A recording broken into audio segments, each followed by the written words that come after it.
Hello everybody, this is the 1990 Chevy Tracker again.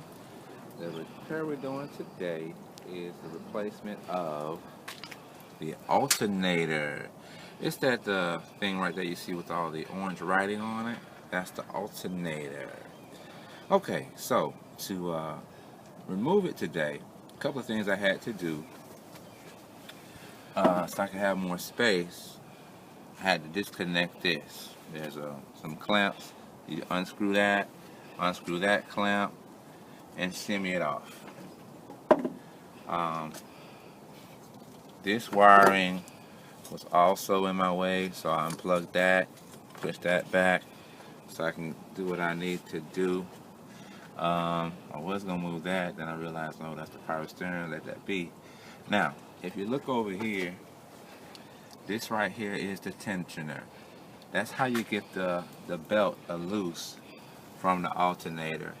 You put a socket wrench to this bolt, this part right here, and you're gonna twist clockwise or to your right, and that's going to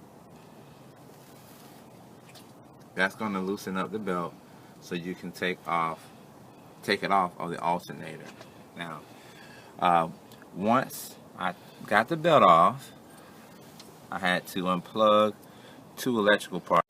Okay, so I disconnect the one that has to pull out, squeeze and pull that plug. Then also I had to use a 10-inch wrench like this to take off the little nut to get this second one off.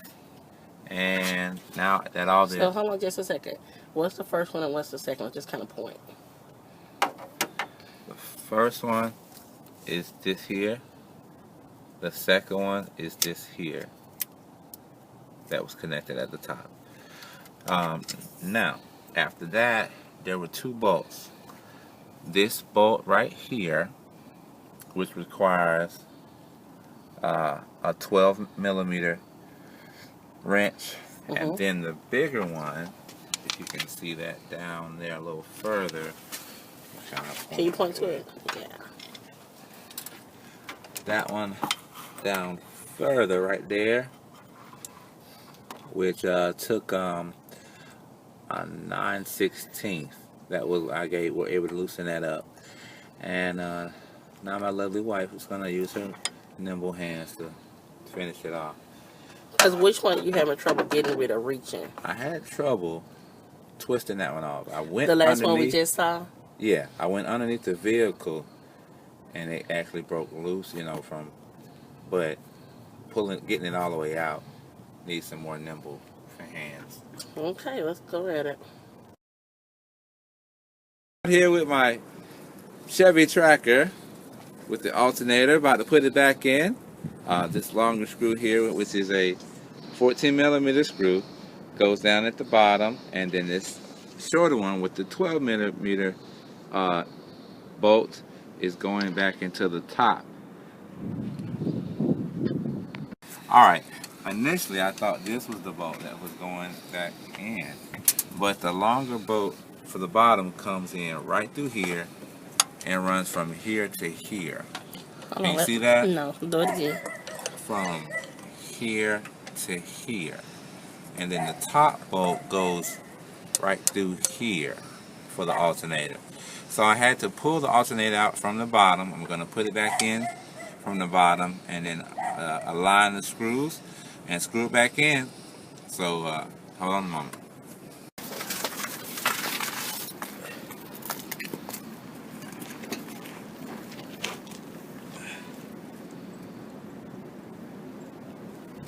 Alright, so I'm going to have to feed it up through the bottom to put it back in place. And that's what I'm doing now.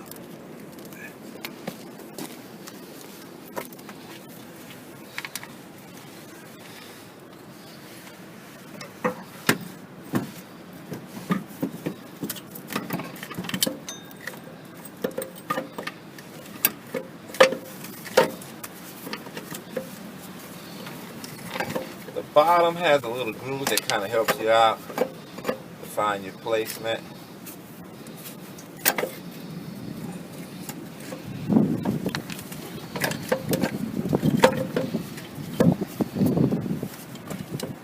may have to get some help from my lovely assistant. Okay, hold on, because the sun is started shining real bright.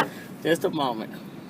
Okay, I need help putting it back on because it's got a little weight to it, and I need this screw to be lined back up on top. So what I'm going to do is go underneath and line it up, and my lovely assistant is going to get the screw growing, so once it's in place the alternator won't move. It'll allow me to do the rest of the installation. Okay, so what we were trying to do in this video, my husband was trying to hold the alternator in, and right here where he's pointing,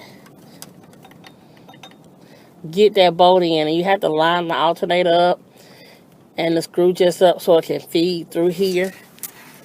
See, we're at the top of the engine. And so we had a time, and I tried and he tried, and he was from the bottom holding the alternator up.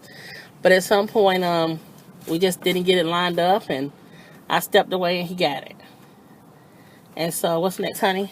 Now we got the longer one that's on the bottom, and I don't know if you can see it, but it's in that general area right about there. Hold on. Okay. And that's going to be the one that takes 14 millimeter. Okay, this bolt right here is the bottom bolt. I finally got it lined up. I got it in there. Just got to tighten it up, and we're almost done. Alright, I got the alternator back on. The bottom bolt and the top bolt are back on safely. Now I just got to plug in a few things. I got to plug in this wire here, attach this right here to the screw, and don't forget the bolt. Let's see it first before you slip your hand. Okay. That right there. Yep. It's that black thing. This right here is where you don't need to forget the bolt. This kind of just plugs right in back in the back there. Okay. And then I'm going to reattach the belt and put whatever I took away from here. Okay. Alright, now this is the last part of the process. This is the tensioner for the 99 Chevy Tracker. And basically I gotta get it to go the right direction. Alright. I'm using a 9/16 socket for this. I'm not sure that's the exact number, measurement that works here, but it worked for me. And I need to push it back this way. So, to get some leverage, I got this idea from another YouTube to extend it with a pole.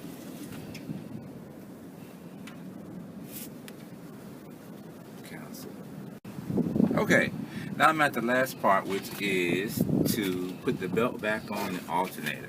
This right here is the tensioner. I've got my ratchet on there with a 9/16 socket, and I got this little pole here to give me a little extra little leverage to move the tensioner and slide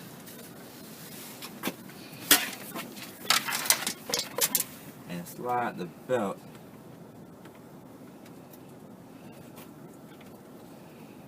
slide.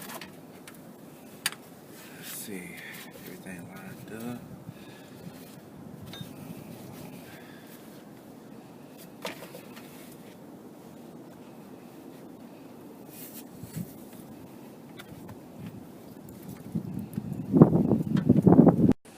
Okay, so basically I got the belt back on.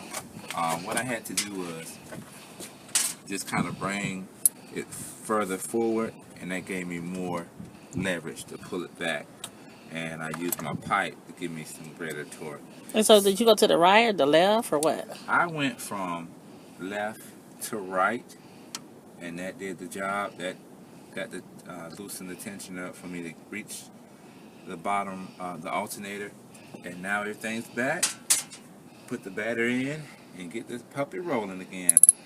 Thanks for watching.